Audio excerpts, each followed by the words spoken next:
On Windows 11, when setting up a new computer, the system makes Microsoft Edge the default browser for web links and many file types. Click on a link for a website, a PDF document, or a variety of other file types. They will now be opened in Microsoft Edge browser. If you don't want Edge to be your default browser, you can change the default browser.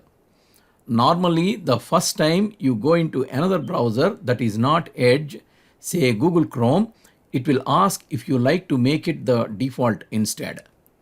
However, the process for changing your defaults in Windows 11 has become more complicated than it was in Windows 10. Open Google Chrome. You may not get that handy request, or if you do, clicking on it may land you on default app settings. In either case, here is how to switch the default browser. In this example, I am using Google Chrome, but this should work with any browser that you have installed on your system.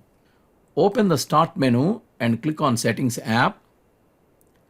In the left pane, click on Apps.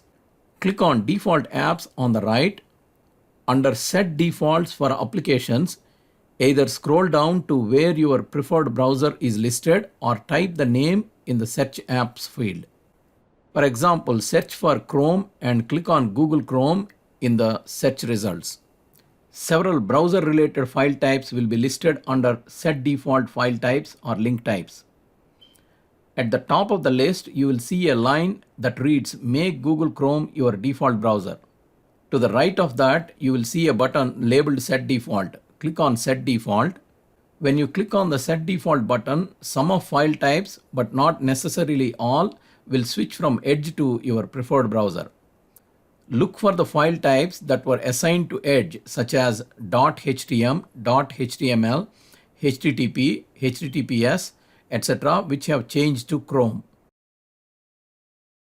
Click on any that did not switch and that you still want to change. For example, PDF. Select Google Chrome and click on Set Default. Now Google Chrome will be configured as the new default. Click on a web link or a PDF file and they will open in Google Chrome. If you like this video, please subscribe to our channel.